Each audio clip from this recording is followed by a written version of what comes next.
Hi, everyone, and welcome to our little corner of the internet. This is a space where we explore the intersections of mental health, culture, and community, especially through the lens of South Asian experiences. I'm Risha. I'm a registered psychotherapist, and I'm the founder of Risha Deve Psychotherapy. We're a culturally attuned, trauma-informed practice based in Ontario, supporting South Asian individuals, couples, and families through therapy that truly understands the unique challenges of navigating identity, family expectations, and mental health. At our practice, we specialize in helping folks who are struggling with people pleasing, family conflict, intergenerational trauma, and finding balance between their cultural roots and personal values. Today, we're diving into a deeply important and often overlooked conversation: chronic illness and family dynamics in South Asian households. This topic touches on identity, invisibility, caregiving roles, and the quiet ways illness can reshape relationships within the home. To help us unpack this, I'm so excited to be joined by Ria Gulati, one of the compassionate and insightful therapists on our team. Ria is a registered psychotherapist qualifying who works with both individuals and couples. Her therapeutic focus includes cultural identity and immigration, chronic illness, life transitions, and relationship concerns.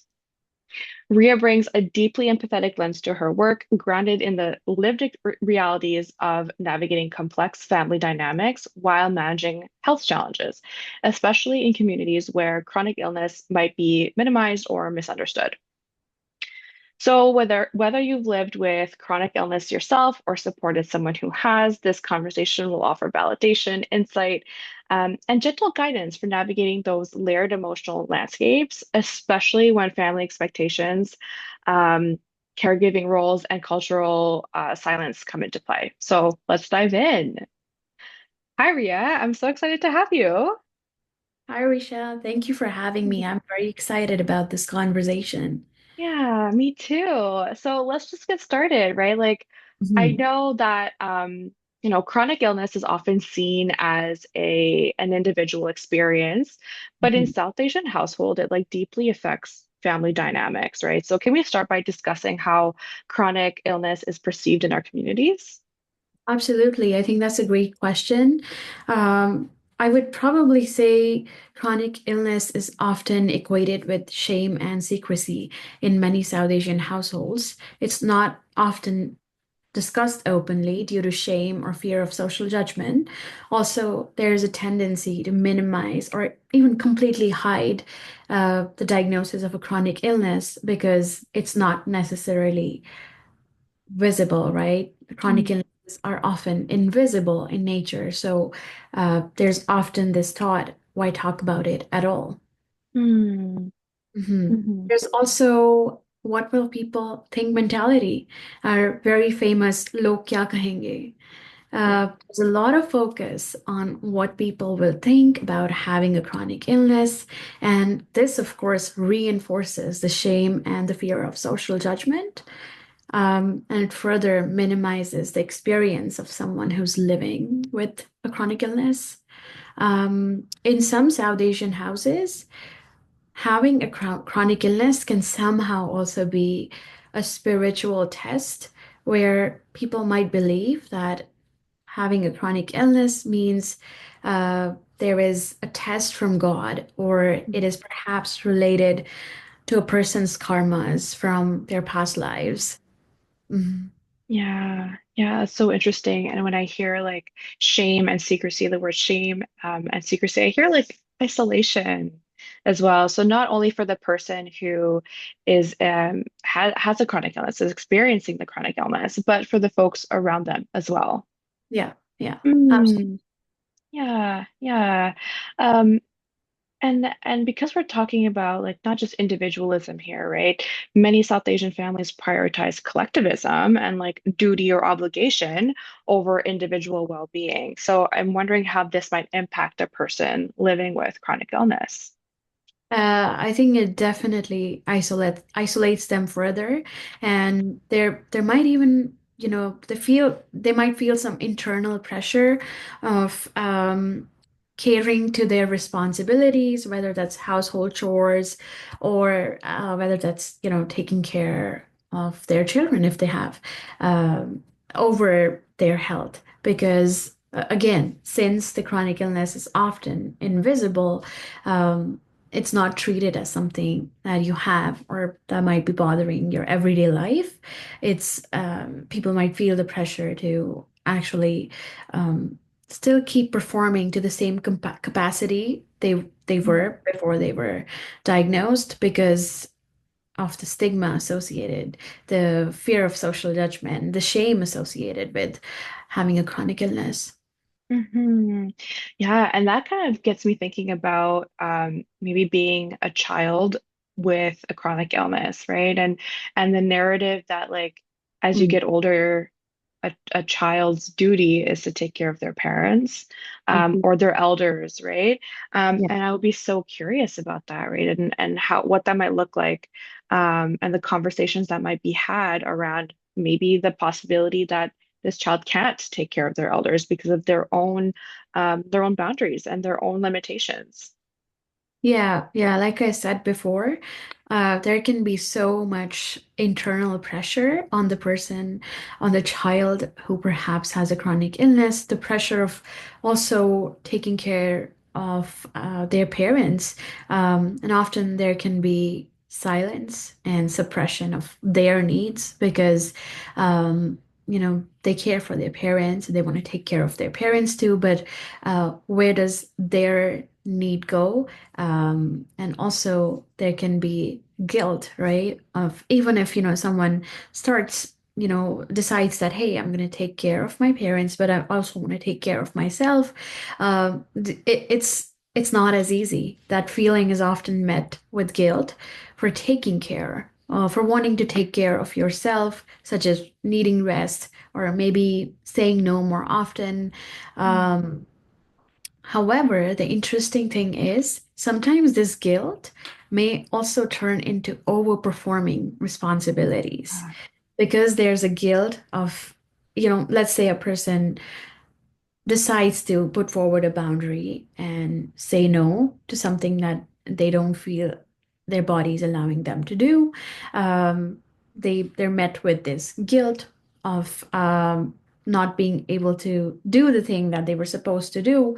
But because they had this guilt and because they feel so bad about saying no, the next time they would probably find themselves doing even more to compensate for the fact that they didn't do something they were supposed to do earlier. So those are just some ways mhm. impact individuals living with chronic illness.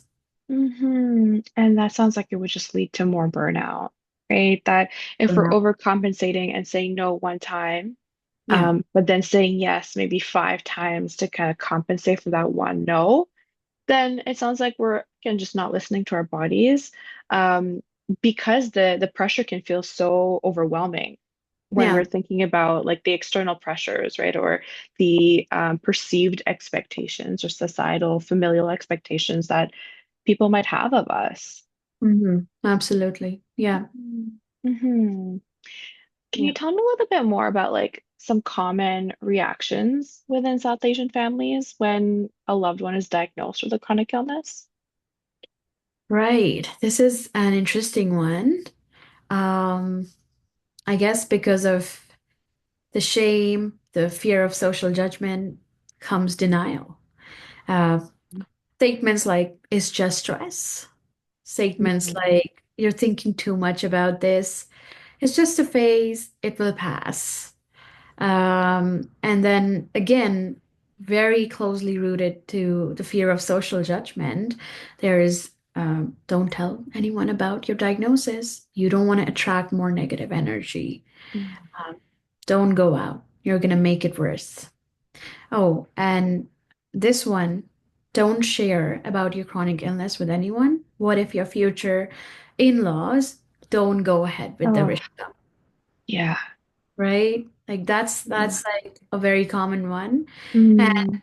again, now linking back to the spiritual, if you only prayed more, if you ate better, if you exercised frequently, this wouldn't even have happened. Mm. How convenient. You've made your illness a perfect excuse for sitting around and doing nothing.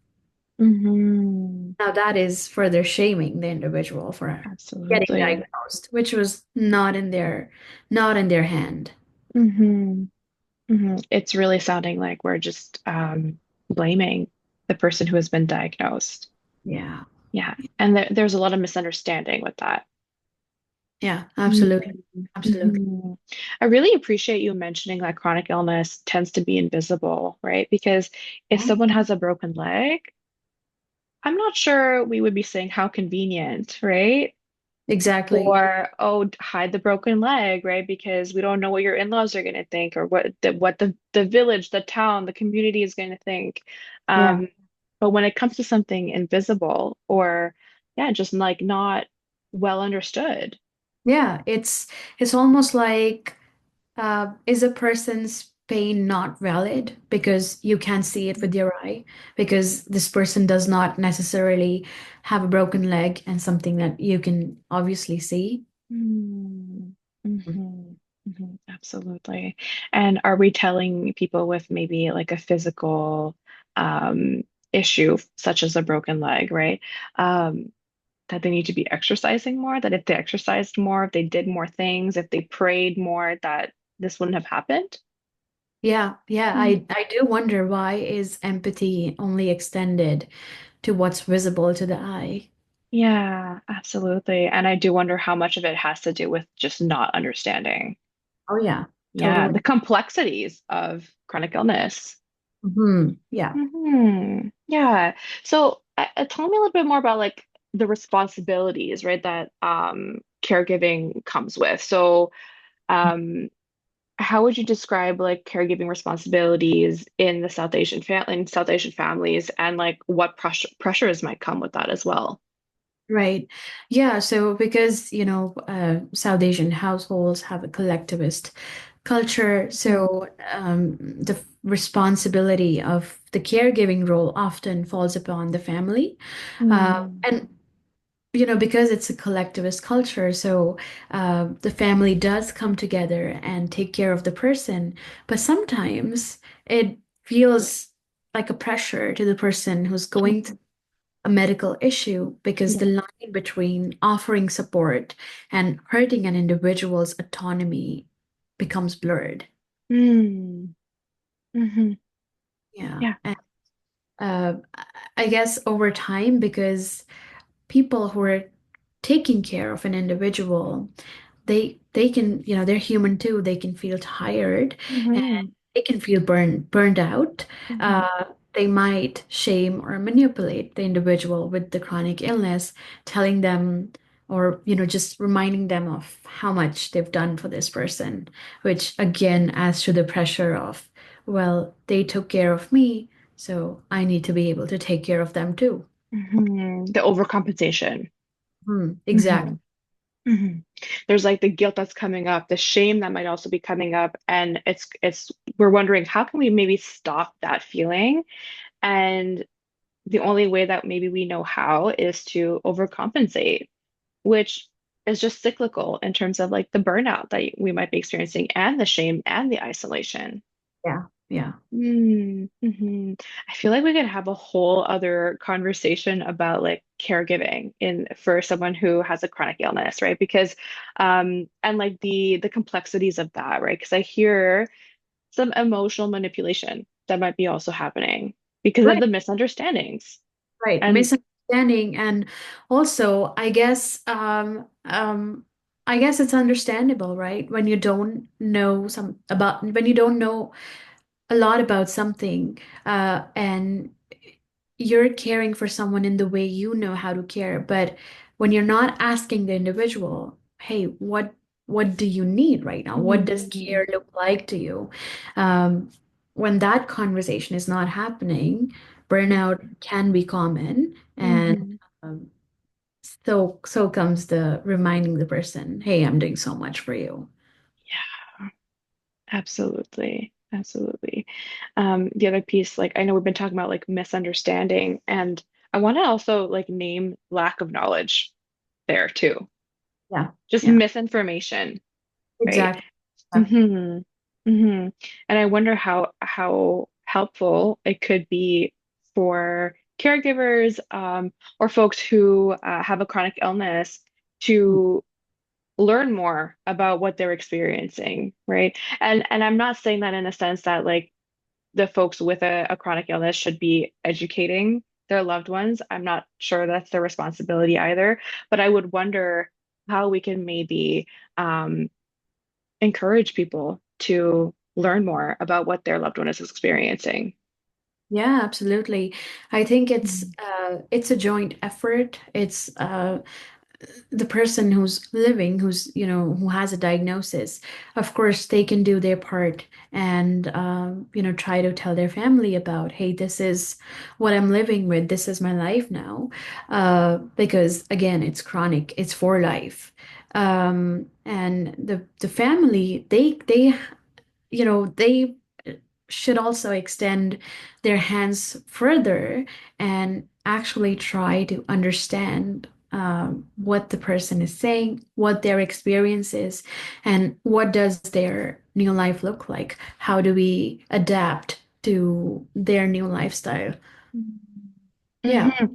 A new normal, 100%, right? And I think that's where there's that confusion, right? Of like, I've been doing so much for you, and like, why yeah, can't you give back? Or, why are you still feeling this way? But you make a great point. Like, this is forever. This is chronic. yeah. And so going back to like the broken leg example, it's not going to be fixed in a few months. This is No, something that this person's going to be experiencing for a very long time. exactly. And so, how do we maybe find ways to take care of ourselves and our loved ones um, in a sustainable way?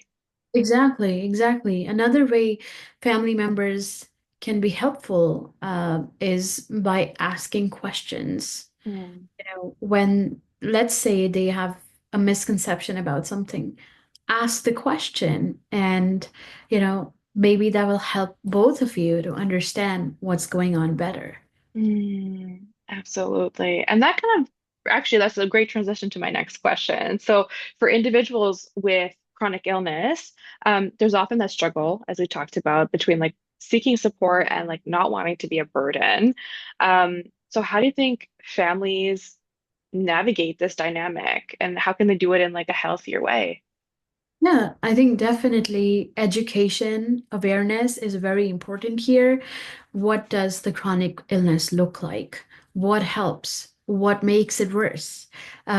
Essentially, moving from the mindset of fixing the individual to walking Mhm. alongside the individual. Yeah. The shift in the mindset is important Mm, when taking care of someone who has a chronic illness. mm, Um, Also, because of that internal pressure that a person feels of wanting to take care of the person in return, I think when you're taking care of someone with a chronic illness, I think it's essential to normalize support as a natural part of loving someone and yeah. not something that is supposed to be earned or given back. Hmm. Now, the word that comes up for me here is like the conditional support and the conditional love that Hmm. we tend to give our loved ones and tend to have. And so ideally we want unconditional love, right? We want, as parents, maybe we want to give our kids unconditional love. But when we Mhm. think about those kids who may have experienced something very different from unconditional love, right? And that's just because we're human.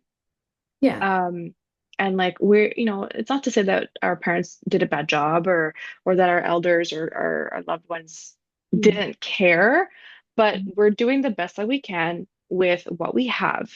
Yeah, And sometimes that's just not enough.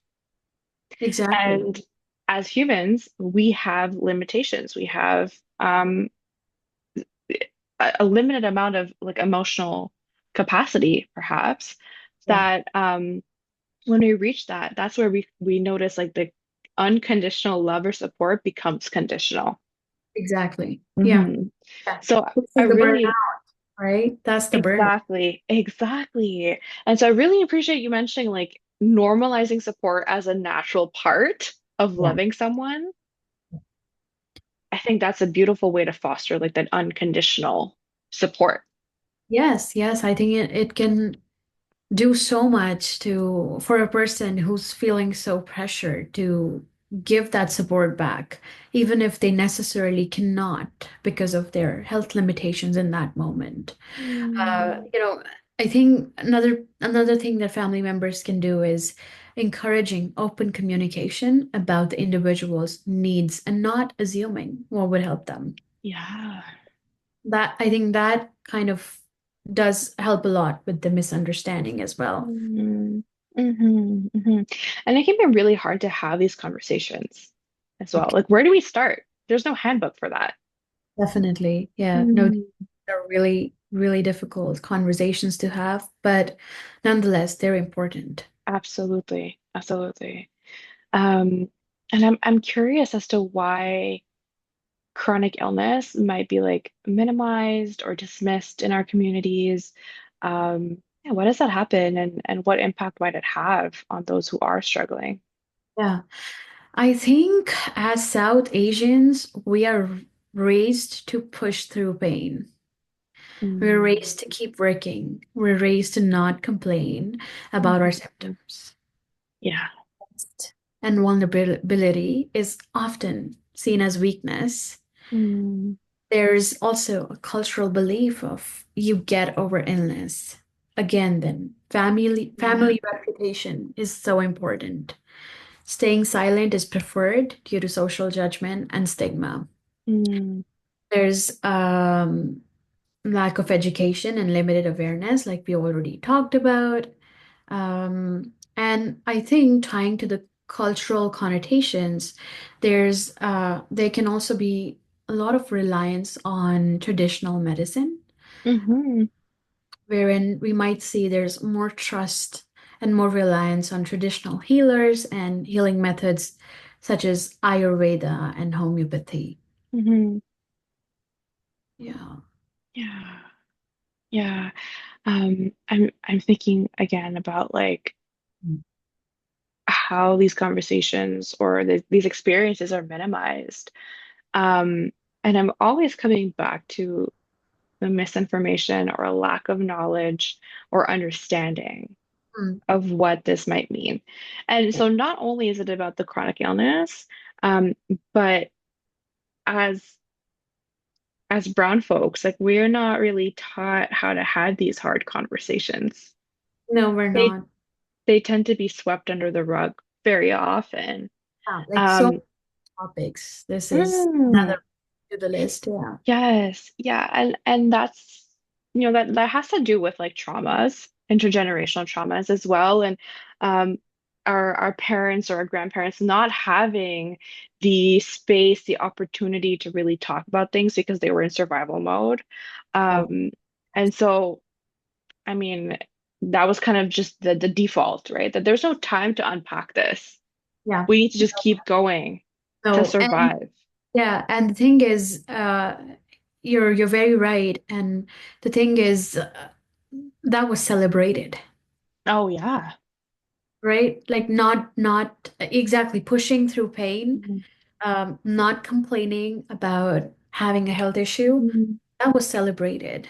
That Mhm. that was what it meant to be strong. Yeah.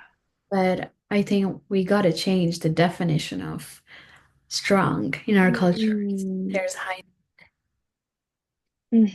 I that just brings me back to something that I heard right growing up was like I had made the decision to work part-time while I was in school. And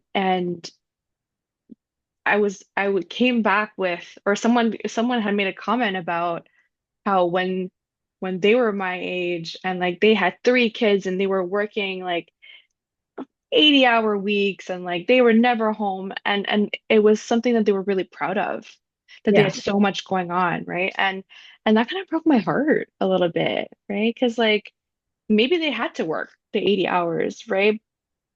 But at the same time, like I'm wondering how much else you're missing out on at the same time. Exactly. Yeah. Mhm. Yeah. Yeah. Pushing through pain doesn't get you any medals, you know. It Right, doesn't. right. Absolutely. And like chronic illness, and burnout are ways of your body saying no for you. Oh yeah. Oh, Hmm Totally. Mhm. Mhm. Totally. Yeah. So It doesn't as get bigger than that. No. yeah, as like we're constantly pushing through the pain and we're feeling strong and we're like stoic and saying like, look at all these things I've done, your body is almost like, okay, here's a plan of how we're gonna have to really sit down and like make this person sit down Exactly. so that they can get the rest that they need. Yeah. Yeah. Yeah. Yeah. I mean, it's almost like your body has become so small and it's just shouting from Yeah. there, but what about me? Yeah. Mm. And yeah. So, Mm. yeah. hmm hmm And when we think about like collectivism and individualism, I think that's such a beautiful thing to have a collectivist, to come from a collectivist culture is so beautiful. And as you mentioned, something needs to change. So it's not always just about like the greater good, Yeah. but how do we also nurture ourselves Mm. and take care of others at the same time? Exactly. Yeah. Yeah. Yeah. How does that become like the natural state of support? Yeah. Yeah. Again, I think it comes down to awareness, uh, Hmm. more knowledge, more understanding, and Yeah. I guess, having a more open mind to change in general, Mm. to change in the ways we think and do things. Mm. More open mind, I guess that would be a first step. Yeah. Yeah. And I feel like I got a little bit excited about self-care pieces, but I want to come Yeah. back, right? I want to come back to like the impact of Mm. chronic illness and for those who are actually struggling with it, experiencing it. We talked a little bit about like the isolation, the shame. Can you touch a little bit more on anything else that someone might be experiencing? Yeah, I think I would add internalized shame and self-doubt. Yeah, yeah. I think individuals with chronic illness over time, they can have low self-worth, increased self-doubt because their health concerns are constantly put on the back seat. Mhm. Um, there might even be some negative reinforcement where they start Mm, believing, maybe it's true, I am lazy. Maybe it's mm, true that I deserve this pain. I must have done something terrible in my life. mm. Going back to the spiritual test again. Yeah. Yeah. Uh, Also, because of this internalized shame and the self-doubt, they might feel more pressure to continue pushing through the pain and Yeah. adhere to cultural norms so Mm, that they can prove their worth to others. mm. Yeah. Absolutely. Yeah. Um, and in I want to be mindful of like making this a heteronormative conversation or like not making it a heteronormative conversation. But I do believe that gender roles have a traditional gender roles have Hmm. a role here as well. So what do you think? You know, how my gender roles shape the way chronic illness is experienced? Yes, yes. I think in South Asian cultures, um, women are thought of as caregivers, Mm, not care receivers. mm, They're expected to be daughters, mothers, yeah. daughter-in-law, sisters. And again, due to these expectations, they're obligated to fulfill their caregiving as well as household responsibilities, even if they have Mm, a chronic illness. The feeling of mhm, guilt that comes with that, the expectation to endure and put family before self, mm, um, and hence feeling needing rest, saying no to family obligations, asking for support can often feel unnatural. And it mm, comes with a feeling of having failed as a good yeah. daughter, sister, etc. Yeah. Um, and I think having a chronic illness in our cultures, if someone is unmarried, Mm, regardless of, whether they're a female or a male, it can be shameful for their marriage prospects, for their rishta, because mm, again, of the fear of judgment, Yeah. the internal shame of having a chronic illness. Mm, Um, so unmarried men and women mm, often told to hide their diagnosis so that their rishta is still in place. It doesn't get yeah. impacted. Yeah. Yeah. But I think I would like to add women alone do not carry the load of Mm-hmm. being diagnosed with a chronic illness, living with a Mm-hmm. chronic illness. Uh, Yeah.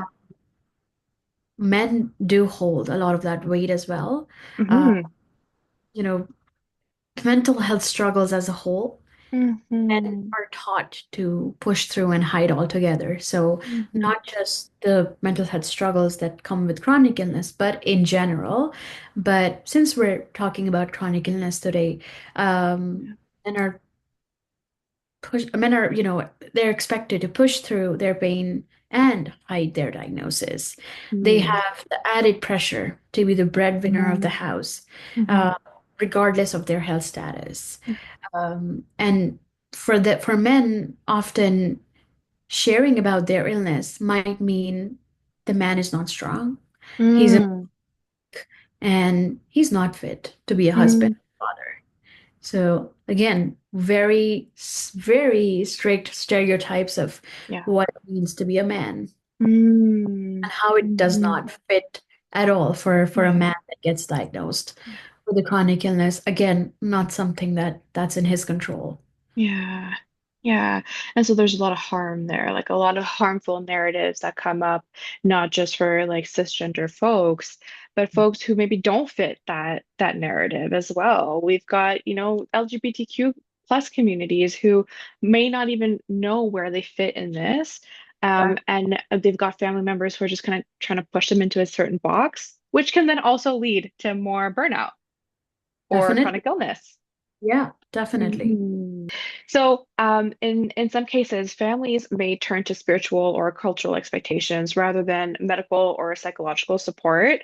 How can we hold space for both traditional beliefs and evidence-based care? Yeah. Um, I think normalizing multiple realities would be helpful here. Adapting a more both and approach versus either or approach. Mm, Let me explain. So I think being open to understanding that a chronic illness can be managed with evidence-based medicine as well as holistic practices, such mhm, as taking additional supplements or trying an Ayurvedic remedy. In terms of, the spiritual connection with having a chronic illness, creating space for spiritual practices such as prayers and places of worship and parallel medical treatment.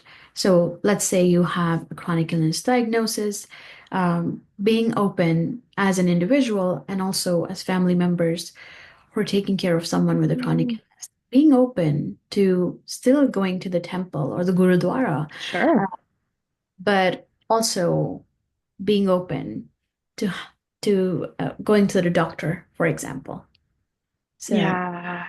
again, it's not either or. It's not either Mm, I go to the Gurudwara for prayer, it's or I go to the doctor. It's I can go to both places. I can go to a place of worship and I can go to a doctor. mm. And I can focus on my healing in both ways, not just one. Absolutely. Absolutely. And I think that ties in really well with my next question, right? And like just the idea that we need to be having these conversations with our loved ones, because how are we supposed to know what works for them or what they need without having the conversation? Exactly. So I know that like many South Asian folks struggle to set boundaries, especially when it comes to family expectations. Um, how do you think someone with a chronic illness can advocate for themselves while still maintaining those relationships? Mhm. Um, I think one helpful way would be to reframe boundaries as a form of self-love and extension for love for others. For example, saying no would Mm, allow me to take care of my needs right now yeah. and also it would give me the time and the energy to show up better for my family in the future. Mm. Mhm. Again, soft boundaries, if more firm boundaries are not possible right now, Yes. I'd love to help you, but my body needs rest today.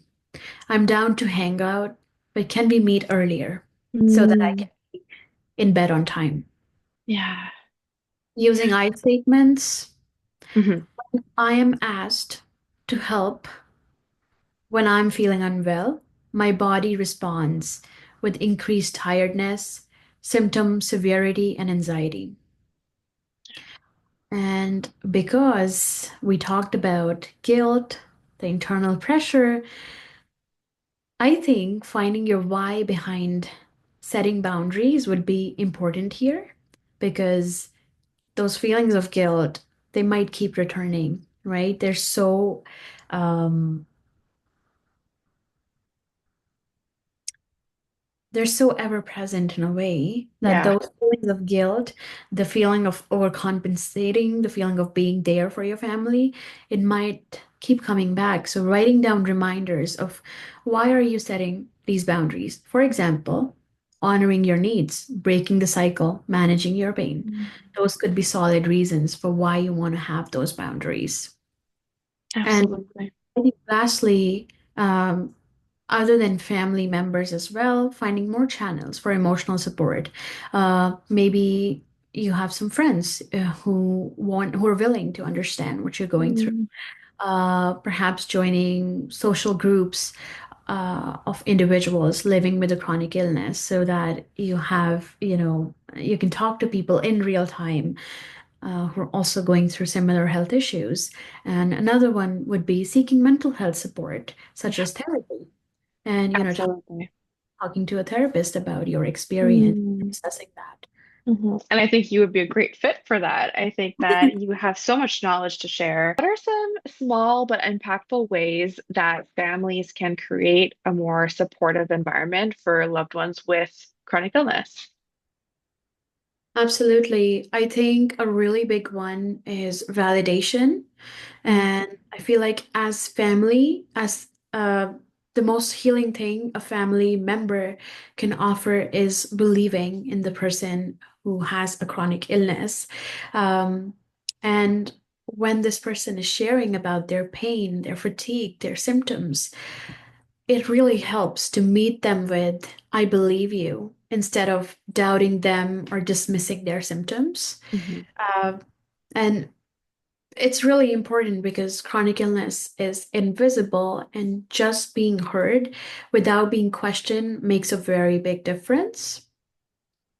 Another thing I would add is educating yourself about Mm. the chronic illness that your family member has.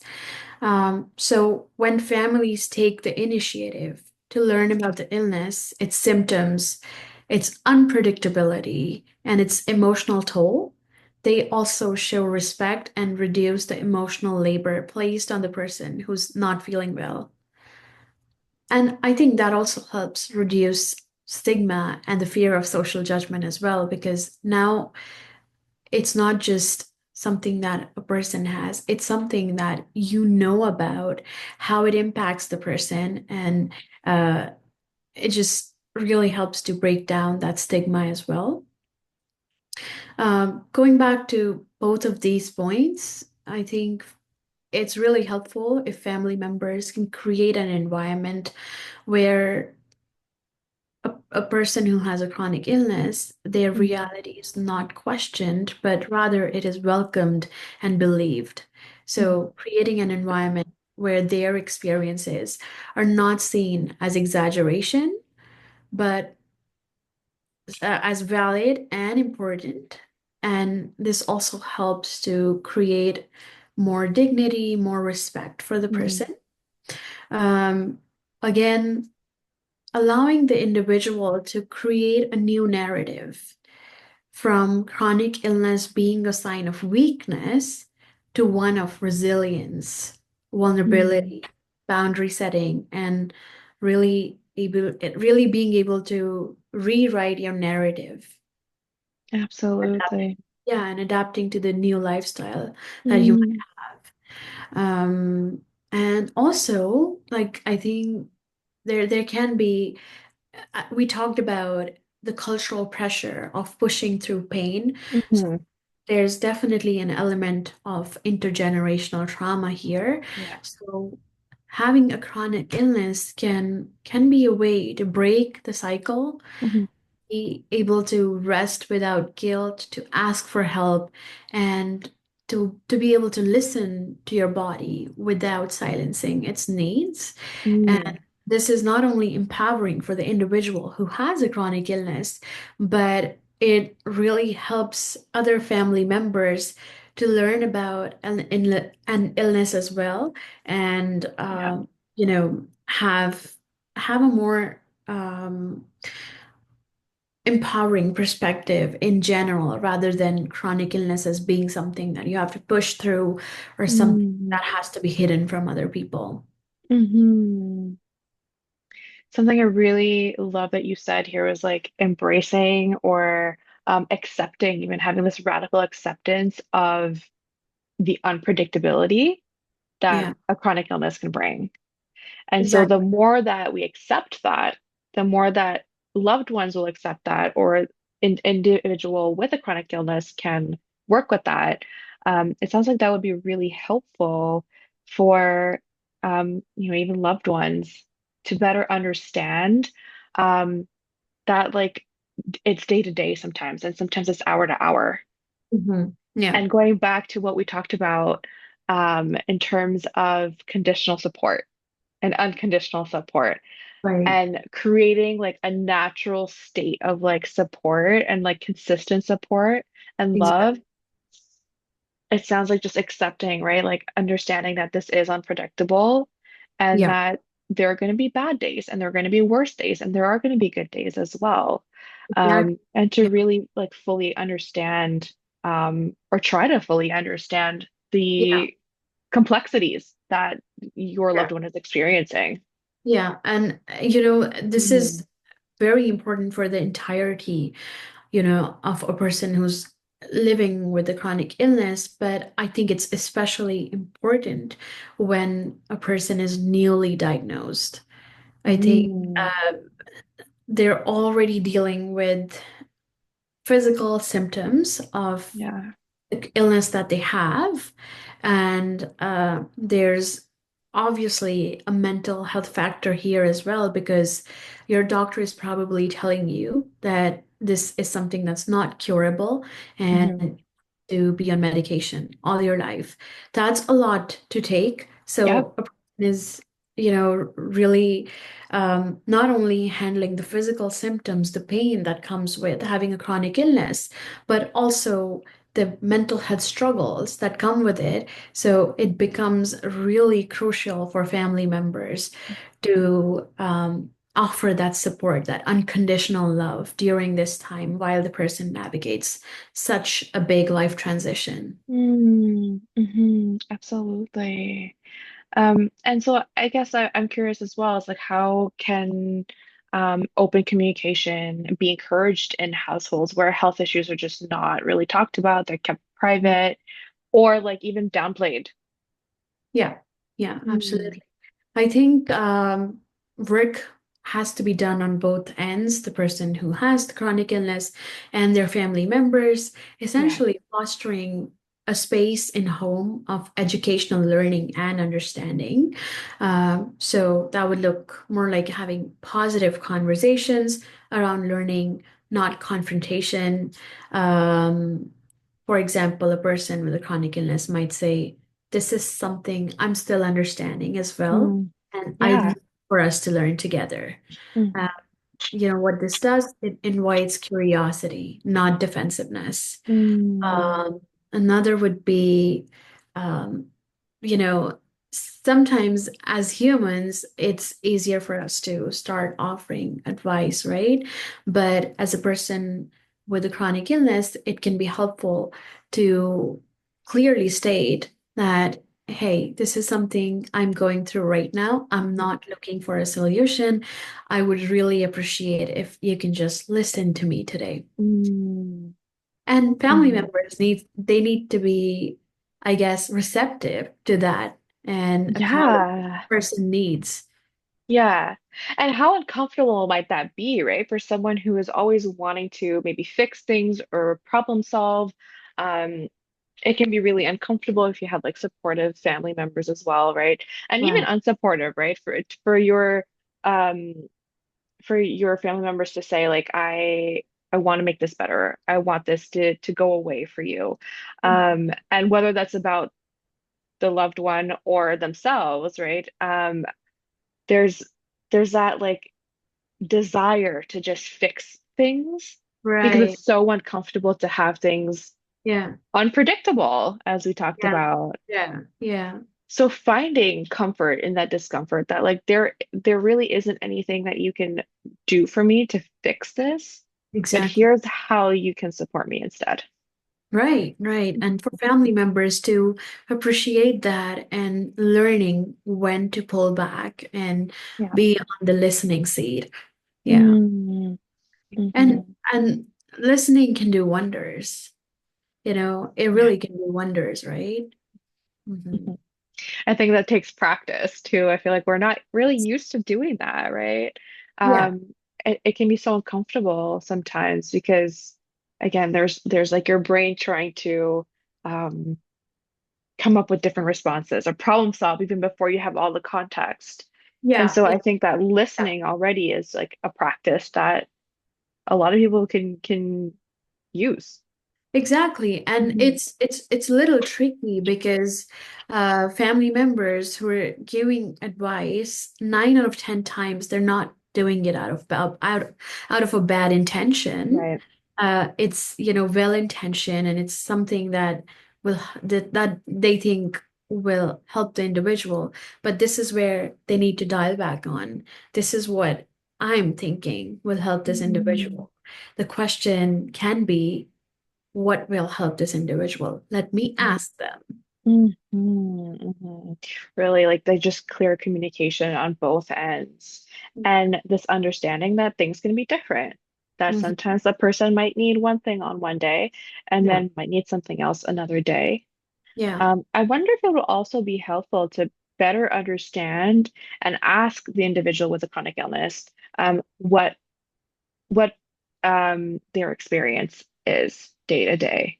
mhm. And so asking them about their experiences with like physical pain, any like body signs that maybe the family member can be aware of so that they can also become more attuned to their loved one so Exactly. that so that there is that space of like just acceptance and support in whatever way that might come up. And tell me a little bit about those who might feel unsupported, right? So, what steps can they take to build a community outside of maybe their immediate family? Absolutely. And like we talked about, um, these are years and years of learning that needs to be unlearned. Mm, So maybe in the beginning, a person with a chronic illness might not get that support from immediate family. hmm So I think giving yourself the permission to find alternative sources of emotional support. Yeah. And this also involves unlearning some of our beliefs, hmm because in many South Asian households, we grow up to believe family should meet all of our emotional needs. But this is what sometimes we need to unlearn. It's mm okay, and it's Yeah. often not necessary to build support outside that circle as well. It's not disloyal. It's not you being disloyal to your family. It's empowering because you're taking care of yourself. You're doing what your body needs right now. mm Yeah. hmm Another one would be perhaps either joining chronic illness groups, individuals living Oh, with yeah. ridiculous groups like that. Um, or there might be online groups on Facebook hmm as well. There are communities we can probably look up. I'm sure There are communities on Facebook as well, where individuals who probably have the same diagnosis as you, they're on that group and people are sharing about their experiences. So Yeah. that can be really empowering in feeling that you're not Mm-hmm. alone in what you're going through, Mm-hmm. uh, and your experience is still valid.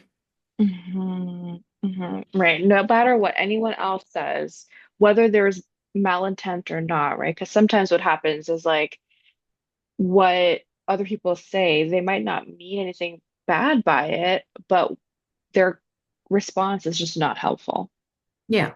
So Mhm. really fully like knowing your own truth and understanding that your experience is real, it's valid. It doesn't matter what other people are saying Yeah, or that your loved ones are saying. You know what it is like to live with this illness. And absolutely. there are days that that might just have to be enough. Yeah, and there's power in honoring your truth, right? Yeah, absolutely. Not being ashamed of it. It's nothing bad you did. It's not your fault. Mm, This has happened, and oh, like being able to own that and focusing on your healing, that yeah. has so much power. Hmm. Hmm. I really Yeah. appreciate you mentioning that, like, we have to unlearn that our family can take care of everything for us and that they can show up in all these different roles, right? And I Mm. love to say that like one person cannot meet 100% of our needs 100% of the time, which is Yeah, why it's so important to have a circle of care and exactly. support. Yeah, And yeah. Yeah, and I yeah. mean, honestly, this could look like joining a community group. This could Hmm. look like being part of an online group on Facebook, Hmm. or maybe this could even mean having a friend Hmm. or someone you know, you used to know, Hmm. or someone you met online who's also Hmm. going through the same experience. Because Hmm. often it can just take one person who's willing to listen, who's willing to understand, Yeah. and you know really work with you on your experience. Hmm. Hmm. And speaking of, like therapy can also be a really great space, right? Absolutely. To have the opportunity to explore and unpack what might be coming up for someone with a chronic illness. So I would love to hear more about how that might show up in your work. Yeah, so absolutely. I think in therapy, uh, it gives you, an opportunity to process your grief around the illness itself because there are so many chances that after your diagnosis, a lot about your life changed. Maybe your medication plan, maybe you had to make some adjustment to your lifestyle, perhaps to your diet as well. And those can be big changes. Mhm. And there's, of course, grief around life before having a chronic illness and life after Mhm. having a chronic illness. There can be, some changes that, you know, therapy can offer the space to Mm. process that grief. Um, it can allow you, and you can learn how to set boundaries without guilt. And Mm. also, therapy can be a tool where you can learn how to advocate for yourself. Yeah. Uh, and it's not just for when you're in the thick of symptoms, it's for clarity as well, about, maybe you just have a fresh diagnosis and you're finding yourself questioning, why me? Why did this happen Mm. to me? A very valid question. And therapy is a space where you can safely explore that. Mm. I love that. And I think that your clients would be very lucky and are very lucky and fortunate to have you Mhm. as someone who can be just even like a sounding board sometimes to for the grief that might be coming up. I Yeah, really appreciate that grief piece, right? Because it can be like a diagnosis here can be is life altering and can and make you feel like your world is just upside down. yeah, And I think that totally. you do a great job at supporting your clients who might be experiencing just that. Thank you. I really Yeah. appreciate that. Yeah. So, before we just end things and wrap things up, I'm curious if there's any takeaways here for you, or like a message, one message that you'd like to share with Yeah. other South Asians who are navigating chronic illness within their families. Absolutely. I think what I would like to say is that you're not weak for slowing down. You're not selfish for needing care, and you're not alone for feeling unseen. In a culture that often equates love with sacrifice and strength with silence, your body Mhm. asking for a rest can feel like rebellion, but your pain is not a failure. You don't have to carry the weight of resilience alone. You're allowed to ask for help, to set limits, to rewrite what strong means in your life.